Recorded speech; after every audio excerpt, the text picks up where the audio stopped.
अखंड बहती है, बहते बहते हजारों मील तक पूरी धरती को सरसब्ज बना देती है, हरा भरा कर देती है। लाखों व्यक्तियों की प्यास बुझाती है, उनके मन को तृप्त कर देती है, शांत कर देती है। ऐसे ही तीर्थंकर परमात्मा की यह जिनवाणी ज्ञान की वह अजस्त्र धारा है जिससे कई आत्माएं प्रतिलाभित होती है, उनकी भव की प्यास बुझ जाती है, हजारों आत्माएं जागृत हो जाती है, क्योंकि भगवान का समोसरण ही ऐसा है। जो भी आत्मा भगवान के समोसरण में पहुंच जाती है वो वैराग्य को पाए बिना नहीं रहती है। वह भवी आत्माएं अपनी प्यास बुझा लेती है, क्योंकि समोसरण का मतलब ही क्या है? समवसरण, जो पर का विस्मरण करा दे और स्वयं का स्मरण करा दे उसको कहते हैं समोसरण। जो पर का विस्मरण करा दे, स्वयं का स्मरण करा दे, आत्मबोध करा दे, वो है समोसरण। ऐसे समोसरण में जो भी पहुँचे हैं वैराग्य की ज्योति जागृत करके ही पहुँचे हैं। आइए अंतगढ़ दशांग सूत्र के 6ठे वर्ग के 3 अध्ययन तक भाव हमने कल सुने। आगे चौथे अध्ययन के क्या भाव प्रभु ने फरमाए हैं। आर्य जम्बू स्वामी आर्य सुधर्मा स्वामी से पूछते हैं, तब आर्य सुधर्मा स्वामी फरमाते हैं कि हे जम्बू, चौथा अध्ययन जो है काश्यप अध्ययन है। उस काल उस समय में राजगृही नाम की नगरी थी, गुणशील उद्यान था, श्रेणिक राजा राज्य करते थे। उस नगर में काश्यप नाम के गाथापति रहते थे। उन्होंने मकाई गाथापति के समान ही भगवान महावीर की देशना सुनी। आत्मा जागृत हो गई। ज्येष्ठ पुत्र को सारे कुटुंब का भार सौंप करके दीक्षा ली है। दीक्षा लेकर के 16 वर्ष तक श्रमण पर्याय का पालन करके अंत में विपुलगिरी पर्वत पर जाकर 1 महीने की संलेखना संथारा करके सिद्ध, बुद्ध और मुक्त हुए हैं। आगे का अध्ययन है क्षेमक गाथापति। ये काकंदी के रहने वाले थे। इन्होंने भी भगवान के पास दीक्षा ली। दीक्षा लेकर के 16 वर्ष तक चारित्र पर्याय का पालन किया और अंत में विपुलगिरी पर सिद्ध, बुद्ध, मुक्त हुए। इसी प्रकार ध्रुतिधर गाथापति, ये भी काकंदी के रहने वाले थे। इन्होंने भी इसी प्रकार 16 वर्ष तक चारित्र पर्याय का पालन किया और अंत में विपुलगिरी पर सिद्ध, बुद्ध, मुक्त हुए। इसी प्रकार कैलाश गाथापति का चरित्र है। ये साकेत नगरी के रहने वाले थे। दीक्षा लेकर इन्होंने 12 वर्ष तक चारित्र पर्याय का पालन किया और विपुलगिरी पर जाकर के सिद्ध, बुद्ध और मुक्त हुए हैं। आगे का अध्ययन 8वां अध्ययन है हरिचंदन गाथापति। ये भी साकेत नगरी के रहने वाले थे। इन्होंने भी दीक्षा लेकर 12 वर्ष तक चारित्र पर्याय का पालन किया और विपुलगिरी पर जाकर के सिद्ध, बुद्ध, मुक्त हुए हैं। आगे का अध्ययन है वारवत्तक गाथापति। ये राजगृही नगरी के रहने वाले थे। दीक्षा लेकर 12 वर्ष तक श्रमण पर्याय का पालन किया और विपुलगिरी पर जाकर सिद्ध, बुद्ध, मुक्त हुए। इसी प्रकार सुदर्शन गाथापति, ये वाणिज्य ग्राम के रहने वाले थे। द्युतिपलाश नाम का उद्यान था। भगवान के पास दीक्षा ली।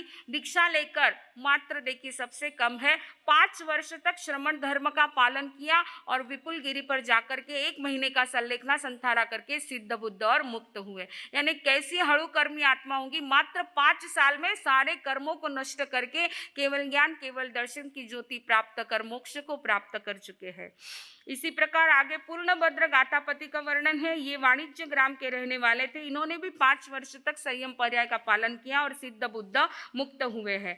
आगे है सुमनभद्र गाथापति। ये श्रावस्ती के रहने वाले थे। दीक्षा लेकर बहुत वर्षों तक श्रमण पर्याय का पालन करके विपुलगिरी पर जाकर के सिद्ध, बुद्ध, मुक्त हुए हैं। इसी प्रकार सुप्रतिष्ठ गाथापति, ये श्रावस्ती के रहने वाले थे। दीक्षा लेकर इन्होंने 27 वर्ष तक संयम पर्याय का पालन किया और विपुलगिरी पर जाकर के सिद्ध, बुद्ध, मुक्त हुए। इसी प्रकार मेघ गाथापति का वर्णन आता है। राजगृही के रहने वाले थे। दीक्षा लेकर बहुत वर्षों तक संयम पर्याय का पालन किया और विपुलगिरी पर जाकर के सिद्ध, बुद्ध और मुक्त हुए हैं। इस प्रकार ये 14 अध्ययन हुए। 15वां अध्ययन क्या है? 15वें अध्ययन बहुत ही सुंदर और रोचक यह अध्ययन है। 15वें अध्ययन के भाव फरमाते हुए आर्य सुधर्मा स्वामी फरमाते हैं कि हे जम्बू, उस काल उस समय में 2600 वर्ष पूर्व का यह भारतवर्ष और इस भारतवर्ष का वह समृद्ध, अतिशय समृद्ध ऐसा नगर था पोलासपुर नगर। इस पोलासपुर नगर के राजा थे सम्राट विजय और उनकी पट सम्राज्ञी थी श्रीदेवी रानी। उनका अंगजात था अतिमुक्तक कुमार। राजा और रानी दोनों ही श्रमणोपासक थे, सरल थे, उदार थे, सहृदयी थे। वितराग धर्म जिनके रोम रोम में बसा हुआ है और स्वाभाविक है कि माता पिता के ये संस्कार बालक अतिमुक्तक कुमार में सहज रूप से आ गए थे। होता है माता पिता यदि धार्मिक स्वभाव के होते हैं, धर्ममय आचरण उनका होता है, तो स्वाभाविक रूप से वो सारे संस्कार बालक के भीतर में ऑटोमेटिकली आ जाते हैं। पुण्यवान पुरुष होते हैं, ऐसे पुण्यवान पुरुष परम पुण्यवान होते हैं जो बचपन में ही जाग जाते हैं। बचपन में ही जाग जाते हैं। आप बचपन में तो जाग जाओ ना, बचपन में तो जाग जाओ। वो बचपन में जाग गए। अरे बच्चे को कभी बालक मत समझना। वो उम्र से और कद से भले ही बच्चा है, लेकिन आत्मा कभी बालक नहीं होती है। आत्मा कभी भी बालक नहीं होती है। उसके भीतर में कई जन्मों के ज्ञान दर्शन के संस्कार, उसकी परिपक्वता उस आत्मा के भीतर में होती है। इसलिए बालक को कभी बालक मत समझना। ऐसे हमारे इस धरती पर कई बालकों ने अपने आचरण और अपने विचारों से इस संसार को बहुत बड़े आदर्श उपस्थित किए हैं। ऐसे हमारे जैन धर्म में कहो अथवा वैदिक धर्म में कहो, बहुत सारे उदाहरण आते हैं। ध्रुव 5 वर्ष में उसने बहुत कठोर तपस्या करके विष्णु को प्रसन्न कर लिया था। अरे वो प्रहलाद, इतने बचपन में उसने अपने भक्ति का पराक्रम दिखा दिया था। घटना आप जानते हैं, है ना, घटना आप जानते हैं। वो नचिकेता जिसने बचपन में ही, छोटी उम्र में ही यमराज को जन्म और मृत्यु का रहस्य बताने के लिए विवश कर दिया था। और वो अभिमन्यु जिसने माता के गर्भ में ही क्या सीखा था? चक्रव्यूह को भेदने की कला सीख ली थी। अभी तो गर्भ में ही था और ये कला सीख ली थी। ऐसे बचपन में कई महापुरुषों ने अपने चमत्कार दिखाए हैं। अपने चमत्कार नहीं परंतु अपने बुद्धि और कौशल्य का पराक्रम दिखाया है। हमारे जैन इतिहास के अंदर भी ऐसे बहुत सारे उदाहरण आते हैं। बाल मुनि मनक हो चाहे हेमचंद्राचार्य हो, 5 वर्ष की उम्र में जिन्होंने दीक्षा लेकर के बहुत शासन की प्रभावना की है। ऐसे अकलंक सूरी हो, बप्पा भट्ट सूरी हो, चाहे हमारे आचार्य भगवान आनंद ऋषि जी महाराज साहब हो, चाहे आचार्य भगवान पूज्य श्री देवेंद्र मुनि जी महाराज साहब हो, बचपन में जिन्होंने दीक्षा लेकर के, बचपन में आत्मबोध हो गया, दीक्षा लेकर के कितनी शासन की उन्होंने प्रभावना की है। तो ऐसे बचपन में जागने वाले ये हमारे यहाँ पर अंतगढ़ सूत्र में वर्णन आता है अतिमुक्तक कुमार। बालक अतिमुक्तक कुमार एक दिन नहा धो करके अलंकारों से विभूषित होकर के अपने सारे मित्रों के साथ खेलने के लिए इंद्रस्थान में गए। यहाँ पर वर्णन शब्द क्या आता है? इंद्रठाने शब्द आता है। इंद्रस्थान यानी आज की भाषा में प्लेग्राउंड, प्लेग्राउंड पर खेलने के लिए गए हैं। उस काल उस समय में भगवान महावीर का गौतम आदि शिष्यों के साथ पदार्पण होता है। पोलासपुर नगरी के बाहर श्रीवन उद्यान में प्रभु विराजमान है और गौतम स्वामी को जावजीव तक बेले बेले पारने की आराधना चल रही थी। बेले का पारना था और गौतम स्वामी ने पहले प्रहर में स्वाध्याय किया, दूसरे प्रहर में ध्यान किया और तीसरे प्रहर में प्रभु की आज्ञा लेकर के गोचरी के लिए पोलासपुर नगरी के ऊंच नीच मध्यम कुलों में गोचरी की गवेषणा करते हुए निकले हैं।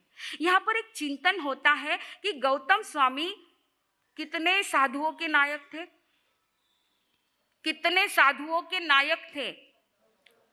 हाँ, इतना डरता मालूम नहीं थे।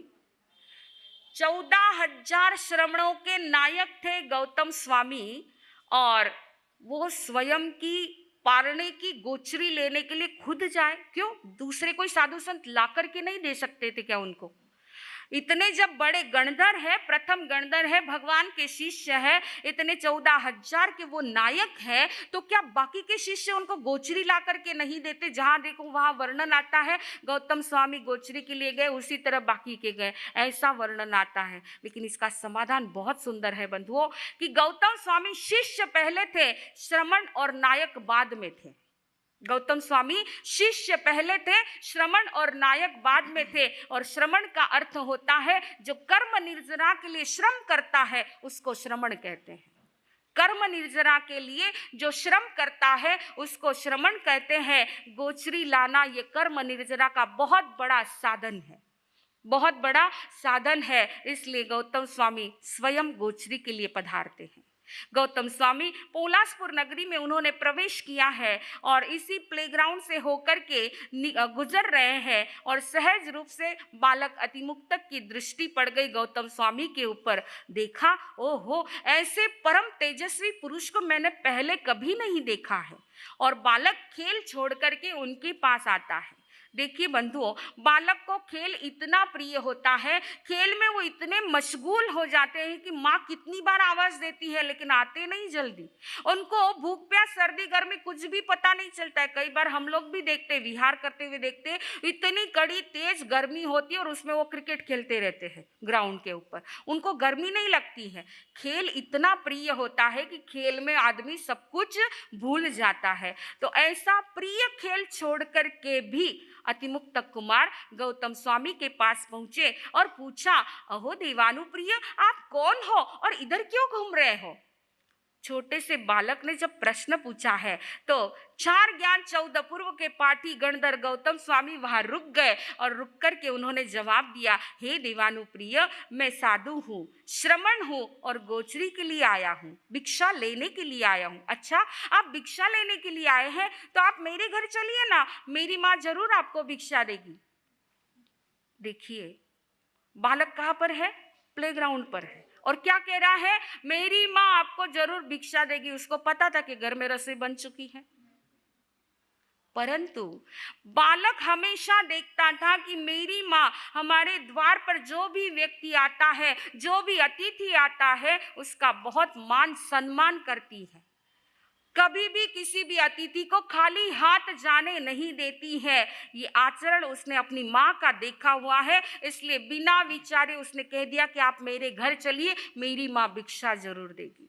ये संस्कार कहाँ से आते हैं? माता पिता के आचरण से बच्चों के भीतर में ये संस्कार आते हैं। माता का आचरण ही बालक का भविष्य घड़ता है। एक बार एक घटना याद आ गई, बॉम्बे की घटना। एक संत गोचरी लेकर के वापिस स्थानक की ओर लौट रहे थे। सामने से स्कूल के बच्चे आ रहे थे।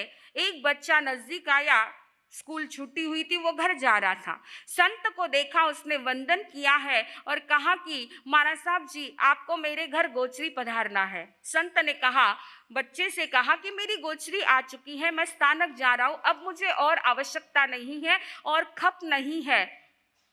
परंतु बालक जिद पर अड़ गया, कुछ भी हो, आप कुछ भी लो, इतना सा लो, लेकिन मेरे घर पर तो आपको आना ही पड़ेगा। संत बार बार समझा रहे, गोचरी पूरी आ चुकी है, अब आवश्यकता नहीं है, परंतु वह बच्चा जिद पर अड़ गया और आग्रह करते करते बातों ही बातों में उसने ओगा खींच लिया। संत के काक में जो ओगा था ना, वो ओगा रजोहरण खींच लिया और कहा, ये मैं नहीं दूंगा, अगर नहीं आओगे तो आपको आना ही पड़ेगा। ऐसे भी जिद्दी होते हैं। आखिर संत ने देखा, ओगे के बिना मैं स्थानक में कैसे पहुंचूं, और उसका घर था 5वीं मंजिल पर। मुंबई जैसा यह माया नगरी, 5वीं मंजिल पर उसका घर था। आखिर संत जो है उसको उसके साथ में ऊपर चढ़े हैं। उसकी माँ ने देखा, माँ बड़ी खुश हो गई और जो कुछ आहार पानी जो बना हुआ था, जो कुछ सुस्ता था, माँ ने बहराया है। संत ने बच्चे के मन के खातिर, उनको आवश्यकता नहीं थी, परंतु बच्चे के मन के खातिर थोड़ा सा वहां पर बहर के लिया है। जाते जाते संत ने बहन से कहा, बहन, तुम्हारा बच्चा होशियार तो बहुत है और साथ में जिद्दी भी इतना है, और किस प्रकार उसने मुझे यहाँ तक लाया है, सारी घटना संत ने बता दी। तब उस बहन ने कहा, मारे साहब, वास्तव में बात ऐसी है, मेरे 2 बेटे हैं और दोनों बेटों को मैंने कह के रखा है कि यदि तुम रास्ते में कहीं पर भी संत साधु साध्वी भगवंत दिख जाए, उनको वंदन करोगे तो 2 रुपए मिलेंगे और घर पे गोचरी को लेके आओगे तो 5 रुपए मिलेंगे। हंसी आती है, परंतु उस बहन ने कहा, महाराज साहब, इसके पीछे उद्देश्य बस ये है कि मुंबई जैसी माया नगरी में रहते हैं और यहाँ का कल्चर सब ऐसा है, इसमें कहीं बच्चों को जैन धर्म के संस्कार मिलने का चांस नहीं है। बस एक यही चांस है, इसके माध्यम से मैं संस्कार देना चाहती हूँ कि वो संत के दर्शन करे, शासन से जुड़े, संत घर पर आए तो उनको कैसे बहराना है ये संस्कार उसको गिर जाए। इसलिए यह एक उद्देश्य लेकर के उनको भले ही लालच दिया है, परंतु इस माध्यम से उनको मैं शासन से, धर्म से जोड़ना चाहती हूँ। कितने उत्कृष्ट विचार है उस माँ के, और संस्कार देने के लिए कैसा एक उपाय उस माँ ने आजमाया है। दान के संस्कार बचपन से पड़ जाते हैं तो वह बालक आगे चल कर के भामाशाह भी बन सकता है, वह जगड़ू शाह भी बन सकता है, बहुत कुछ बन सकता है। एक बार ऐसे ही हुआ, गुरु शिष्य गोचरी के लिए जा रहे थे, एक छोटा सा बच्चा आया और गुरु को ऐसे ऐसे बुलाया। गुरु आए, बोले मुझे कुछ बहराना है, और रास्ते की मिट्टी उठाई, पात्रे में बहरा दी उसने। गुरु हंसने लग गए। शिष्य पूछता है, गुरुदेव उसने गंदी मिट्टी पात्रे में डाली और आप हंस रहे हो। तब गुरु ने समझाया, शिष्य से समझाया, बस आज इतने छोटा सा बच्चा, उसको कुछ देने के भाव है, वरना बच्चों के हाथ ऐसे रहते हैं, है ना, चॉकलेट चाहिए, आइसक्रीम चाहिए, ऐसे हाथ रहते, ऐसे हाथ हो, कुछ देने के भाव हो। आज इसके देने, भले ही उसने मिट्टी डाली है, लेकिन आगे चल करके ये बच्चा इतना बड़ा दानी बन सकता है कि इसके द्वार से कोई भी खाली नहीं जाएगा। तो ये दान के संस्कार होते हैं, माँ बाप के द्वारा ऐसे दान के संस्कार बालक के भीतर में आते हैं। अतिमुक्त कुमार ने निर्भीकता से कहा कि आप मेरे घर चलिए और मेरी माँ आपको जरूर भिक्षा देगी, और गौतम स्वामी तैयार हो गए। बालक अतिमुक्त कुमार ने उनका हाथ पकड़ लिया है, अपनी उंगली पकड़ा दी है। अतिमुक्त कुमार की उंगली गौतम स्वामी के हाथ में है और गौतम स्वामी ने उसकी उंगली छुड़ाई नहीं है। कल्पना के आंखों से जब यह दृश्य हम देखते हैं तो यह दृश्य थोड़ा सा अमर्यादित और अकल्पनीय लगता है, क्योंकि साधु संत श्रमण जो होते हैं किसी भी गृहस्थी के हाथ में न तो अपनी उंगली देते हैं न उनका हाथ पकड़ते हैं। अकल्पनीय है, परंतु श्रमण धर्म के श्रेष्ठ शिखर पुरुष ऐसे गणधर गौतम स्वामी एक बालक की उंगली पकड़ करके उसके घर पहुंच रहे हैं, उंगली छुड़ाई नहीं है। इसके पीछे क्या कारण था? इसके पीछे कारण था उस बालक की उस समय में सुपात्र दान की जो अहोभाव भीतर में एक उत्कृष्ट रस धारा जो बह रही थी, उस धारा को गौतम स्वामी तोड़ना नहीं चाहते थे, इसलिए बालक की उंगली उन्होंने छुड़ाई नहीं है। उंगली पकड़ करके, उंगली पकड़ घर ले आए, बहुत सुंदर ये भजन है, हमारे सारे छोटे मार साहब बहुत सुंदर गाते हैं। तो एवं अतिमुक्त कुमार जो है गौतम स्वामी को अपने राजमहल में लेकर के आया है। ऊपर गवाक्ष से माता ने जब देखा तो वह दौड़ कर के नीचे आई है और गौतम स्वामी को वंदन किया है और पुत्र को गले से लगा लिया है। अहो पुत्र धन्य है, आज तू धर्म की जहाज को अपने घर लेकर के आया है। और रसोई घर में जाकर के जो कुछ सुस्ता आहार पानी था माता ने, पुत्र ने बहराया है और पुनः गौतम स्वामी को द्वार तक छोड़ने के लिए माता आई है। अतिमुक्त कुमार उनके साथ साथ चल रहा है और पूछा, ओ भगवान आप रहते कहाँ हो? आप रहते कहाँ? आपका घर किधर है? हमको भी कई बार बच्चे बोलते थानो घर कटे, मानो घर को बड़ा सर है, आओ क्या ठीक। तो उन्होंने पूछा, भगवान आप रहते कहाँ हो? तब गौतम स्वामी ने कहा, हे देवानुप्रिय, मेरे धर्माचार्य, धर्म की आदि करने वाले तीर्थंकर परमात्मा श्रमण भगवान महावीर इसी पोलासपुरी नगरी के बाहर श्रीवन उद्यान में विराजमान है, मैं उन्हीं की सेवा में रहता हूँ। अच्छा, आप वहां जा रहे हो तो क्या मैं भी आपके साथ में चलूं? गौतम स्वामी ने क्या कहा, बोलो? हाँ, स्वयं देवानुप्रिया, हे देवानुप्रिय, तुम्हें जैसा सुख हो वैसा तुम करो। और गौतम स्वामी के साथ बालक अतिमुक्त कुमार कहाँ पहुँचे हैं? श्रीवन उद्यान में पहुँचे हैं। श्रमण भगवान महावीर को अतिमुक्त कुमार ने अहोभाव के साथ तिकुत्तो आयाहीनम पयाहीनम वंदन किया है, नमस्कार किया है और वहीं पर बैठ गए हैं। गौतम स्वामी ने अपना आहार भगवान को दिखाया है, दिखा करके आलोचना कार्य सर्ग आदि करके आहार पानी वापरने के लिए गौतम स्वामी पधार चुके हैं। इधर बालक अतिमुक्त कुमार, देखिए भगवान की करुणा कैसी रही है। एक छोटा सा बच्चा भी आ गया तो उसको भी धर्म का संदेश दिया है, धर्म का उपदेश दिया है। भगवान ने अतिमुक्त कुमार को धर्म देशना दी है और धर्म देशना सुनी और बालक की आत्मा जागृत हो गई, बालक की आत्मा जागृत हो गई। बालक अतिमुक्त कुमार मन में सोच रहे हैं कि प्रभु ने जो मार्ग बताया है वह प्रभु का परम पावन मार्ग ही सत्य है, यथार्थ है। मैं कौन हूँ, मैं कहाँ से आया हूँ, कहाँ मुझे जाना है, ये जो मेरे सवाल है, इन सवालों का जवाब इस रास्ते पर आने पर ही मिल सकते हैं, घर में इनका जवाब नहीं मिलने वाला है। इसलिए बस मुझे दीक्षा लेकर के आत्म कल्याण करना है और अपने इन शाश्वत प्रश्नों के उत्तर को मुझे तलाशना है। इसलिए मैं दीक्षा लेना चाहता हूँ। प्रभु के चरणों में उपस्थित होकर के हाथ जोड़ करके कहते हैं, भगवान सदहामि भन्ते पतियामि भन्ते रोएमि भन्ते फांसेमि भन्ते अणुपालेमि भन्ते। भगवान आपने जो मार्ग बताया है वो मुझे अच्छा लगता है, मुझे प्रिय लगता है, मुझे बस आत्म कल्याण करना चाहता हूँ और मैं माता पिता की आज्ञा लेकर के आता हूँ। आप मुझे दीक्षा का दिव्य दान दीजिए। प्रभु ने क्या कहा? अरे भक्त अगला वाला बोल रहा है। हाँ, सभी बोलेंगे, सभी बोलेंगे, पूरी सभा बोलेगी आज। प्रभु ने क्या जवाब दिया? बोलो।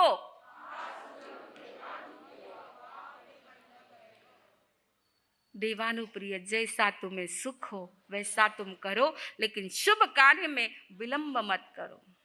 प्रभु से जो तत्व दर्शन पा लिया है, एक छोटी सी 8 वर्ष की वह बालक कद से 8 वर्ष का है, लेकिन आत्मा परिपक्व बन चुकी है।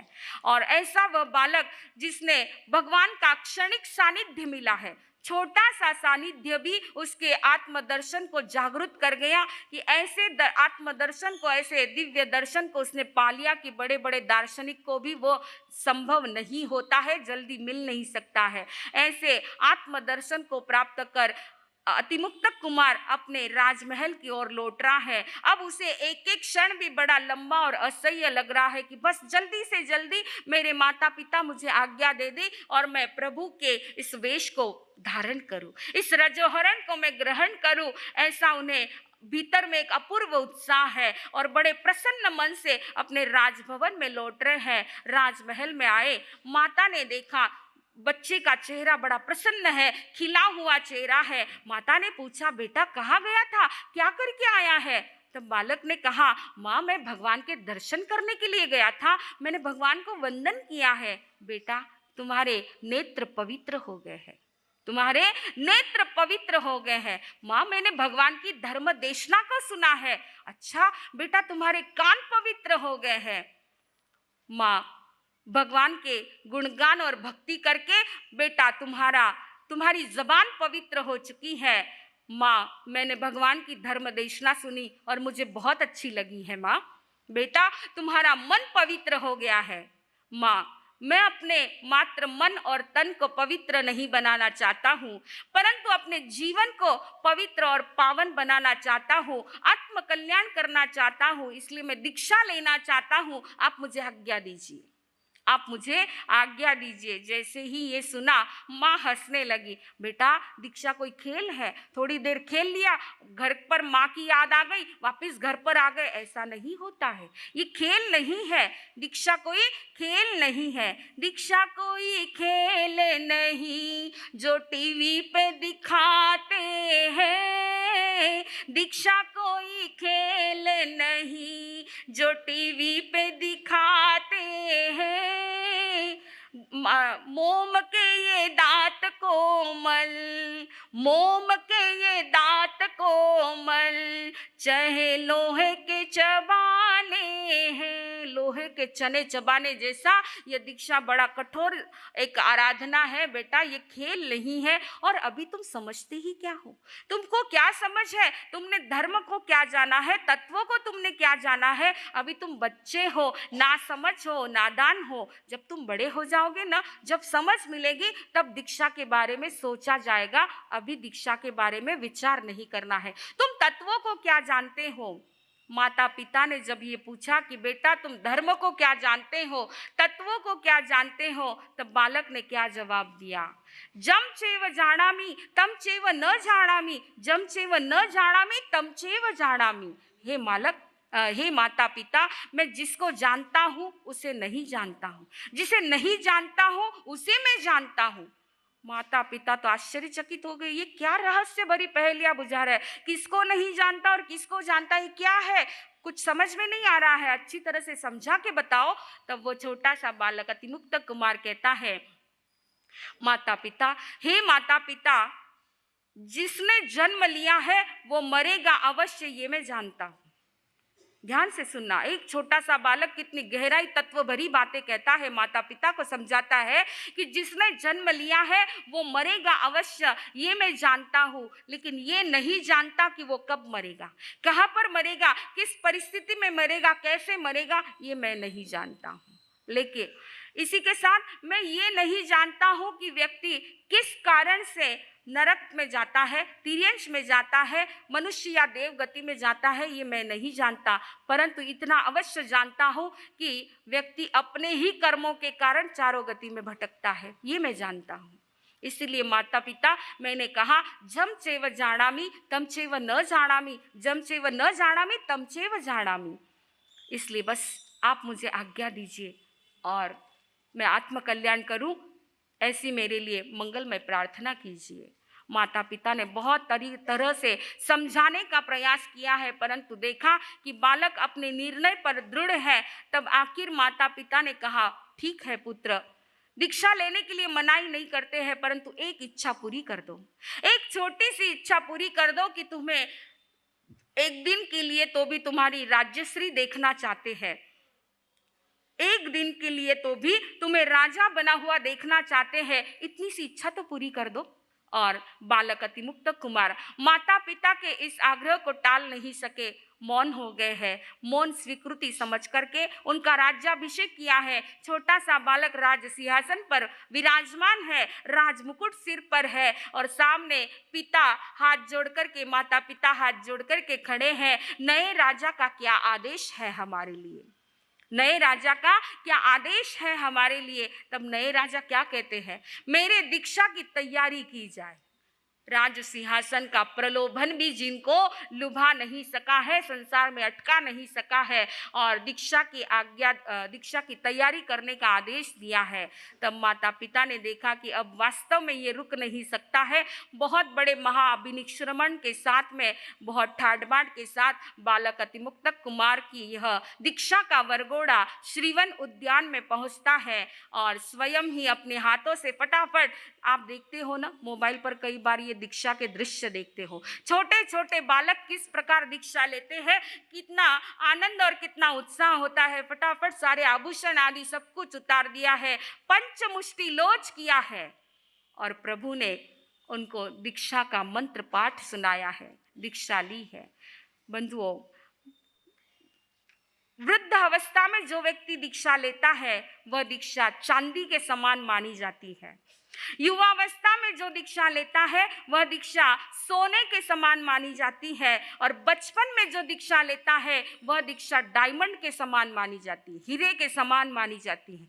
सबको सुलभ नहीं होता है। बचपन में जो व्यक्ति दीक्षा लेता है वो आगे चल कर के बहुत बड़ी शासन की प्रभावना करता है, क्योंकि उसके पास समय बहुत है, उसकी बुद्धि प्रतिभा तीव्र होती है। तो ऐसे बचपन में इन्होंने दीक्षा ली है। दीक्षा लेकर के आगे जो है उनकी संयम की यात्रा चलती है। हमारे अंतगढ़ में तो यहाँ तक ही वर्णन है, इसके आगे बस बता दिया है कि बहुत वर्षों तक संयम पर्याय का पालन किया और सिद्ध बुद्ध मुक्त हुए, ऐसा है। लेकिन भगवती सूत्र के 5वें शतक में इसका बहुत सुंदर आगे का वर्णन आता है कि अतिमुक्त कुमार ने भले ही बचपन में दीक्षा ली है, बचपन की दीक्षा जो है वो वैराग्य संस्कार प्रधान होती है, ज्ञान प्रधान नहीं होती है। वैराग्य पूर्व जन्म के संस्कार प्रधान होती है, ज्ञान प्रधान नहीं होती है। बचपन तो आखिर बचपन ही होता है। चाहे दीक्षा ले ली है तो क्या हुआ, बचपना नहीं जाता है, बचपना नहीं जाता। इसीलिए तो कहते हैं बचपन के दिन भुलान देना, आज हंसे कल रुलान देना, बचपन के दिन भुलान देना। ऐसा वह बचपना था। और बाल मुनि अतिमुक्त कुमार शौच के लिए अपने गुरु भाइयों के साथ निकले हैं। बरसात के दिन थे, जगह जगह गड्ढों में पानी भरा हुआ था। बाल मुनि जो है शौच से निवृत्त होकर के जल्दी आ गए और देखा पानी बह रहा है, पूरे गड्ढे में पानी भरा हुआ था। और आपको पता है गड्ढे में पानी दिखा तो बच्चे क्या करते हैं, है ना, उसमें छलांग मारते हैं अथवा तो कागज की नाव बना करके खेलते हैं। ऐसे ही बाल मुनि अतिमुक्त मुनि ने जो है वह पानी जो बह रहा था मिट्टी की पाल बांधी और अपनी पात्री पानी में छोड़ दी है। और उधर से बड़े मुनि आए हैं, स्थवीर मुनि आए हैं, उनको देख करके ताली बजा बजा करके नाच के कहता देखो मेरी नाव कैसे तिर रही है, क्योंकि पात्री पानी में बहने लग गई है, मेरी नाव तिर रही है। और नाचते हुए खुश होकर के कह रहे हैं मेरी नाव तिर रही है।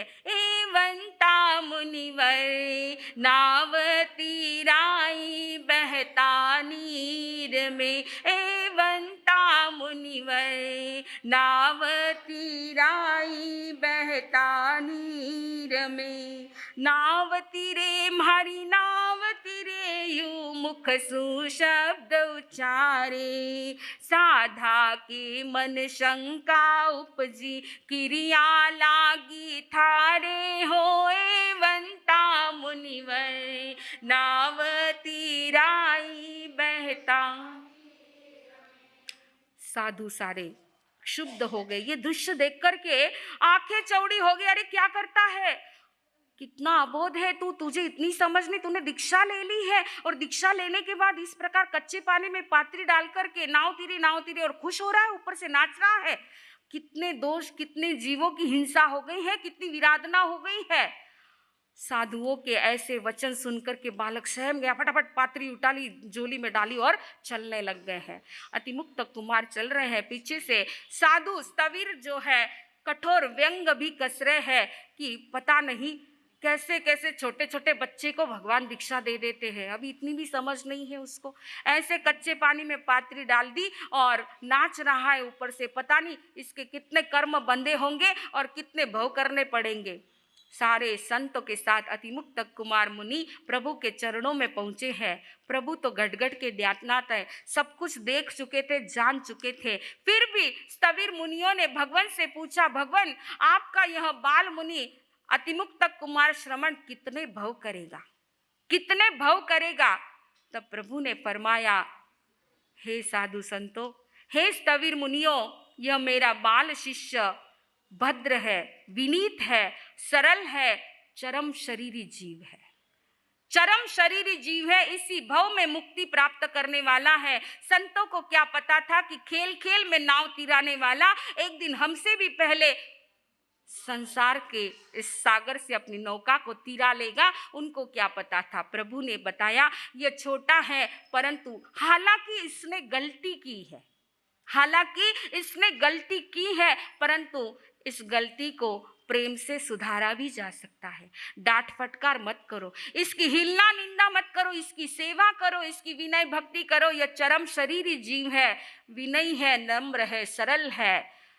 ऐसे साधु संतों की आप निंदा मत करो, गलती है, गलती को प्रेम से सुधारा जा सकता है। याद रखना, भगवान की ये बातें बाल मनोविज्ञान से भरी हुई बातें थी और भगवान ने बहुत बड़ा एक विज्ञान, बाल मनोविज्ञान सामने उपस्थित किया है कि कभी भी गलती होती, सबसे गलती, किससे गलती नहीं होती बताओ?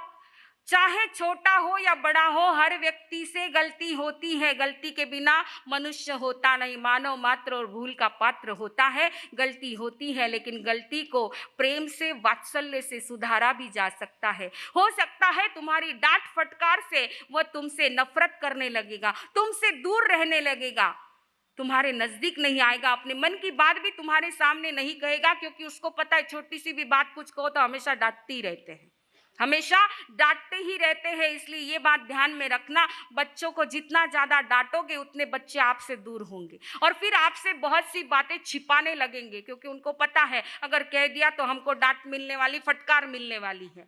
इसलिए प्रभु ने एक बहुत बड़ा एक आदर्श उदाहरण दिया है कि बच्चों को डांट फटकार से नहीं परंतु प्रेम और वात्सल्य से, प्रेम पुचकार से जो है उनको नजदीक लो। हो सकता है अगर साधु, वो तो अतिमुक्त कुमार है, उन्होंने बुरा नहीं माना, साधु संतों के इन व्यंग भरे शब्दों को सुनकर के बुरा नहीं माना, परंतु अगर बुरा मान जाते तो हो सकता था साधक जीवन के साधकत्व से दूर हो जाते, उनका जो उत्साह था वो उत्साह मर जाता था।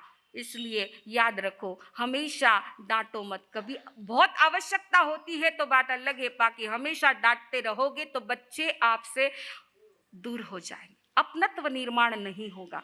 बच्चों के भीतर में अपनत्व निर्माण करना है तो उनकी गलतियों को भी प्रेम से संभालने का प्रयास करो। तो ये बात प्रभु ने बहुत सुंदर ये बात बताई है। इस प्रकार सारे मुनियों ने जो है अतिमुक्त कुमार की क्षमा मांगी है और अतिमुक्त कुमार मुनि ने भी प्रायश्चित लेकर के विशुद्धिकरण करके आगे चल कर के संयम और तप से अपनी आत्मा को भावित करते हुए 11 अंगों का अध्ययन करते हुए अंत में जो है बहुत वर्षों तक संयम पर्याय का पालन करके विपुल गिरी पर जाकर के 1 महीने का संलेखना संथारा करके सिद्ध, बुद्ध और मुक्त हुए हैं। इस प्रकार यह छठे वर्ग के 15वें अध्ययन का वर्णन प्रभु ने बताया है। आगे 16वां अध्ययन क्या है, आर्य जम्बू स्वामी पूछते हैं, तब आर्य सुधर्मा स्वामी फरमाते हैं कि 16वां अध्ययन वाराणसी नगरी का महावन नाम का उद्यान था और वहां पर अलक्ष नाम का राजा राज्य करता था।